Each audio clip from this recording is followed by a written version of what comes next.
बड़े अरमानों से नेपाल ने अपने मुकद्दर की चाबी बालेन शाह को सौंप दी है और अब बालेन शाह जिन कंधों के दम पर नेपाल का मुकद्दर बदलने निकले हैं, अब वही कंधे, वही लोग, वही सहयोगी, वही दोस्त बालेन शाह के लिए बहुत बड़ी मुसीबत बन गए।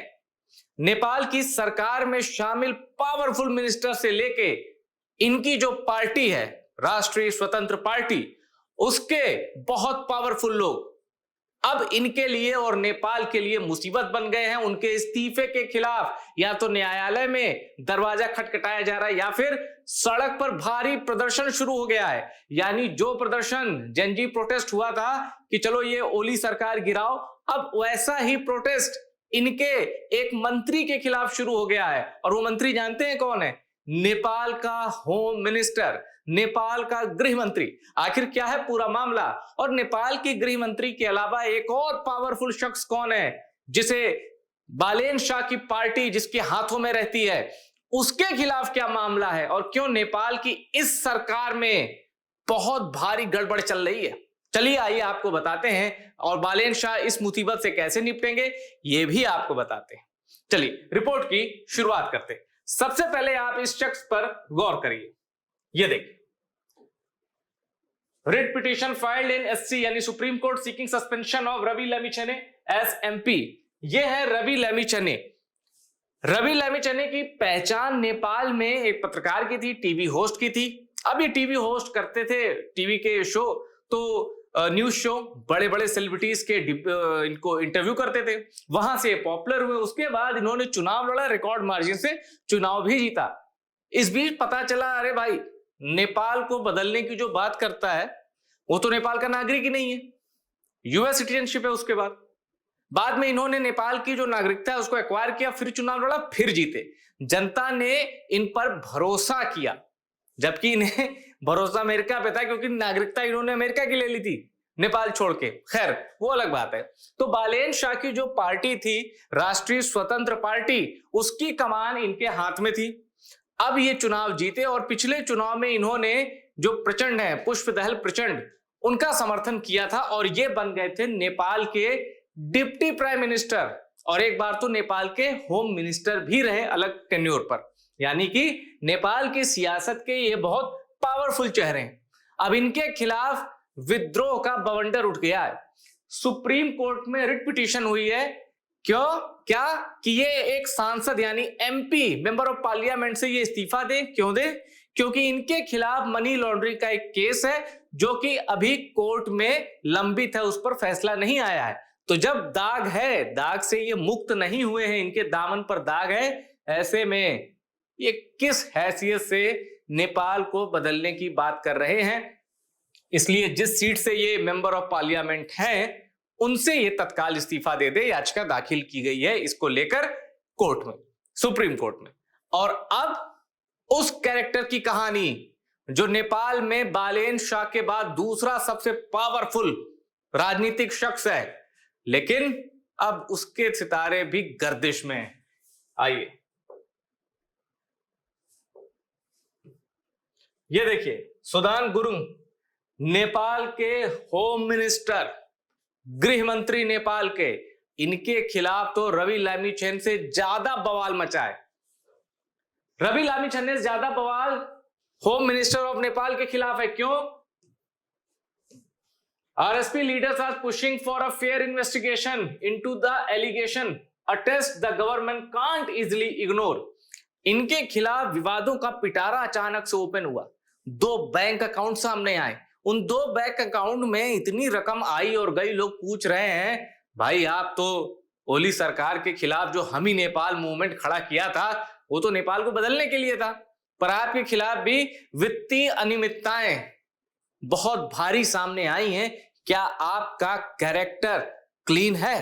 क्या आप ओली सरकार से अलग हैं? लोग ये सवाल पूछने लगे हैं इतने तीखे अंदाज में कि इनके खिलाफ अब विद्रोह प्रदर्शन शुरू हो गए हैं, लोग डिटेन भी किए जा रहे हैं। आइए बताता हूं पूरी रिपोर्ट। नेपाल के होम मिनिस्टर के खिलाफ बवाल मचा है, देखिए। और ये जो बवाल है ना, ये ऐसा नहीं है कि बस रवि लामिछाने और सुदान गुरुंग। कुछ दिन पहले क्या हुआ था? आरएसपी यानी बालेन शाह की party record labour minister Deepak Kumar Shah following controversy over the appointment of his wife to the health insurance board.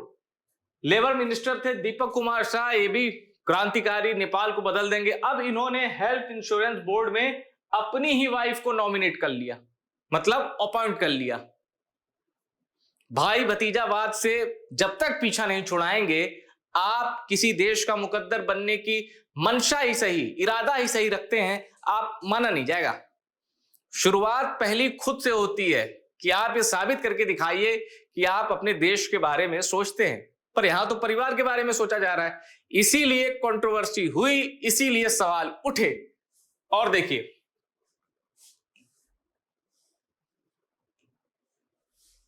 Seven party officials, inter committee members and lawmakers approached by Kantipur shared a similar view and investigation had become necessary once questions were raised about the minister.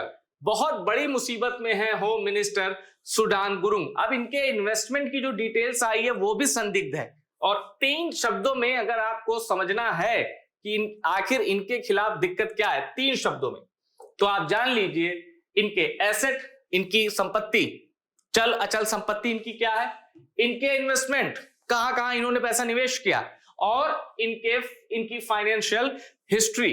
कुल मिला के financial corruption के आधार पर ये संदिग्ध माने गए हैं। और ये देखिए, बैंक अकाउंट की डिटेल भी आई है, कहां कहां ट्रांजैक्शन, कितने कितने रुपए किस महीने में आए, इसकी भी पूरी जानकारी नेपाल के पब्लिक डोमेन में आ चुकी है।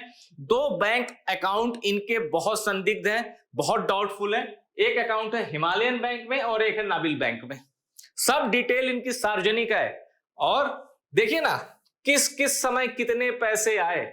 और इन्होंने तो हम ही नेपाल मूवमेंट खड़ा किया, वो जो जेनजी प्रोटेस्ट था उसके बीच आधारशिला रखी, राजनीतिक क्रांति की, परिवर्तन की, और अब नेपाल के होम मिनिस्टर दागी दिख रहे हैं। और इसीलिए सबूत इतने पुख्ता हैं।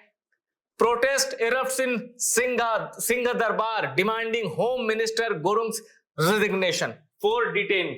4 लोगों को पकड़ा गया, गिरफ्तार किया गया। भाई आप शांति का माहौल न बिगाड़े, प्रदर्शन को उग्र ना करें। और वो लोग मांग क्या कर रहे थे कि इनका इस्तीफा हो, ये नेपाल के गृह मंत्री के पद पर बने रहने के काबिल नहीं है, क्योंकि इनके खिलाफ फाइनेंशियल करप्शन के सीरियस चार्जेस हैं। और प्राइमा फेसी ऐसा लग रहा है कि ये इन्वॉल्व हैं, ऐसा इनके खिलाफ एक माहौल बन चुका है। और इसीलिए कहा जा रहा है कि बालेन शाह का राइट हैंड बालेन शाह जैसा नहीं है, बालेन शाह को डैमेज कर रहा है, उनकी इमेज को, उनके एफर्ट को और उनके विजन को। और बहुत जल्द आपको ये खबर भी मिल सकती है कि ये या तो छुट्टी पे भेज दिए गए, छुट्टी मतलब आप जानते हैं कि स्वास्थ्य कारणों का हवाला देके उन्होंने पद से इस्तीफा दिया, या इन्होंने कहा कि जब तक मेरी जांच नहीं हो जाती, जब तक मैं पाक साफ नहीं साबित हो जाता, तब तक मैं पद स्वीकार नहीं करूंगा। इनके बारे में खबर आ सकती है। और रवि लमीछने हो, चाहे ये